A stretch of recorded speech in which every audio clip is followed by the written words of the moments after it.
Hi hello friends, stock only PSCയിലെ Kerala related ആയിട്ടുള്ള 10 current affair ആണ് ഇനി നമ്മൾ പഠിക്കാൻ പോകുന്നത്. First one നോക്കട്ടാ. 2024 ഫെബ്രുവരിയിൽ അന്തരിച്ച പ്രശസ്ത കഥകളി ആചാര്യന്മാരെ കുറിച്ചാണ് നമ്മൾ പറയാൻ പോകുന്നത്. വാഴേങ്കട വിജയനും കലാമണ്ഡലം കേശവൻ നമ്പീശനും ഇവർ രണ്ടുപേരുമാണ് 2024 ഫെബ്രുവരിയിൽ അന്തരിച്ച പ്രശസ്ത കഥകളി ആചാര്യന്മാർ എന്നോർത്ത് വെക്കുക. കഥകളി നമുക്ക് കലാ സാഹിത്യമൊക്കെ പഠിക്കേണ്ടത്, അതിൽ കഥകളി ഇമ്പോർട്ടന്റ് ആണ്. നെക്സ്റ്റ്, 2024 ഫെബ്രുവരിയിൽ അന്തരിച്ച പ്രശസ്ത മലയാള കവിയാണ് NK ദേശം. ആരാണ്? NK ദേശം 2024 ഫെബ്രുവരിയിൽ അന്തരിച്ച പ്രശസ്ത മലയാള കവി ആരാണ്? NK ദേശം. Okay, next third one, revenue അവാർഡുകളെ കുറിച്ചാണ് നമ്മൾ പറയുന്നത്.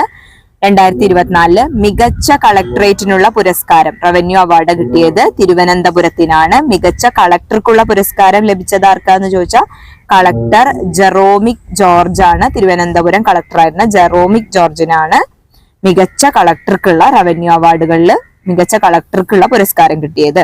ഫോർത്ത് വൺ, 2022-23 സാമ്പത്തിക അവലോകന റിപ്പോർട്ട് പ്രകാരം കേരളത്തിന്റെ വളർച്ച എത്രയാണ്? 6.6%. ഇമ്പോർട്ടന്റ് ആണ് കേട്ടോ, നല്ല വെരി വെരി ഇമ്പോർട്ടന്റ്, നല്ല ഇമ്പോർട്ടന്റ് എന്നൊക്കെ പറയാം. ഓക്കെ, 2022-23 സാമ്പത്തിക അവലോകന റിപ്പോർട്ട് പ്രകാരം കേരളത്തിന്റെ വളർച്ച 6.6%. ക്ലിയർ? ഫിഫ്ത് വൺ, ആശാവർക്കർമാരുടെ ഓണറേറിയം 1000 രൂപയായി വർദ്ധിപ്പിച്ചു. ഓർത്തു വയ്ക്കുക, ആശാവർക്കർമാരുടെ ഓണറേറിയം 1000 രൂപയായി വർദ്ധിപ്പിച്ചു. സിക്സ്ത് വൺ, 2024-25 കേരള ബഡ്ജറ്റ് അവതരിപ്പിച്ച ധനമന്ത്രിയാണ് KN ഗോപാലൻ. ആരാണ്? KN ഗോപാലനാണ് 2024-25 കേരള ബഡ്ജറ്റ് അവതരിപ്പിച്ച ധനമന്ത്രി. നമ്മൾ ഇന്ത്യയിലെ ജനങ്ങൾ എന്ന് ആരംഭിക്കുന്ന ആമുഖത്തിന്റെ ചിത്രമാണ് ബഡ്ജറ്റ് പ്രസംഗത്തിന്റെ പുറം ചട്ടയിൽ ചേർത്തത്. പുറം എന്നുള്ളതിന് ചുറം എന്നൊക്കെ എഴുതി വെച്ചിട്ടുണ്ട് ഗൈസ്. ഓക്കെ, അതായത് നമ്മൾ ഇന്ത്യയിലെ ജനങ്ങൾ എന്ന് ആരംഭിക്കുന്ന ആമുഖത്തിന്റെ ചിത്രമാണ് ബജറ്റ് പ്രസംഗത്തിന്റെ പുറംചട്ടയിൽ ചേർത്തത്. ക്ലിയർ ആയല്ലോ? സെവൻത് വൺ, എല്ലാ ഇൻഷുറൻസ് കമ്പനികളുടെയും പോളിസികൾ ഒറ്റ ഓൺലൈൻ പ്ലാറ്റ്ഫോമിൽ ലഭ്യമാക്കുന്നതിന് വേണ്ടി ആരംഭിക്കുന്ന പ്ലാറ്റ്ഫോമിന്റെ പേരാണ് ബീമാ സുഖം. എന്താണ്? ബീമാ സുഖം. അതാണ് എന്ത്? എല്ലാ ഇൻഷുറൻസ് കമ്പനികളുടെയും പോളിസികൾ ഒറ്റ ഓൺലൈൻ പ്ലാറ്റ്ഫോമിൽ ലഭ്യമാക്കുന്നതിന് വേണ്ടി ആരംഭിച്ച പ്ലാറ്റ്ഫോം ബീമാ സുഖം. ക്ലിയർ ആയല്ലോ? നല്ല സുഖം ഉണ്ടല്ലേ? ആഭ്യന്തര വകുപ്പ് വിജ്ഞാപന പ്രകാരം സംസ്ഥാനത്തെ മുൻസിഫ് മജിസ്ട്രേറ്റ് മുതൽ സബ് ജഡ്ജി വരെയുള്ളവരുടെ പുതിയ ഔദ്യോഗിക സ്ഥാനപ്പേരാണ് സിവിൽ ജഡ്ജി. പഠിച്ചു വെക്കണം കേട്ടോ. ആഭ്യന്തര വകുപ്പ് വിജ്ഞാപന പ്രകാരം സംസ്ഥാനത്തെ മുൻസിഫ് മജിസ്ട്രേറ്റ് മുതൽ സബ് ജഡ്ജ് വരെയുള്ളവരുടെ പുതിയ ഔദ്യോഗിക സ്ഥാനപ്പേരെന്താണ്? Civil judge.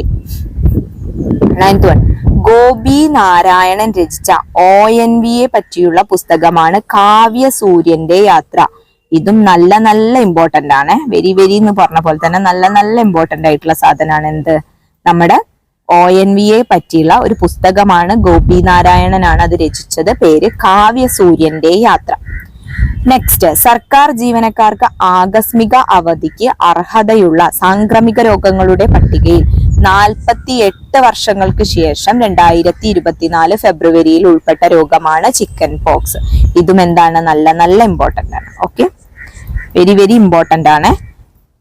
ചിക്കൻ പോക്സ് ആണ് ഉൾപ്പെട്ടത്. 48 വർഷങ്ങൾക്ക് ശേഷമാണ് 2024 ഫെബ്രുവരിയിൽ സർക്കാർ ജീവനക്കാർക്ക് ആകസ്മിക അവധിക്ക് അർഹതയുള്ള സാംക്രമിക രോഗങ്ങളുടെ പട്ടികയിൽ 48 വർഷങ്ങൾക്ക് ശേഷം ചിക്കൻ പോക്സ് ഇടം പിടിക്കുന്നത്. അപ്പൊ ഓക്കെ, നമ്മുടെ കേരള റിലേറ്റഡ് ആയിട്ടുള്ള 10 കറണ്ട് അഫെയർ ഇതാ നമ്മൾ ഫിനിഷ് ചെയ്തിരിക്കുന്നു. അപ്പൊ എനിക്കൊന്നും കൂടി പറയാണ്ട്, സെക്രട്ടേറിയറ്റ് അസിസ്റ്റന്റിന്റെ കൺഫർമേഷൻ കൊടുക്കാൻ വേണ്ടിയിട്ട് വന്നിട്ടുണ്ട്. സെക്രട്ടേറിയറ്റ് അസിസ്റ്റന്റ് മാത്രമല്ല, സബ് ഇൻസ്പെക്ടർ പോസ്റ്റിലേക്കും ഡിവിഷണൽ അക്കൗണ്ടന്റ് എന്ന് പറഞ്ഞ പോസ്റ്റിലേക്കും കൺഫർമേഷൻ കൊടുക്കാൻ വേണ്ടിയിട്ട് വന്നിട്ടുണ്ട്.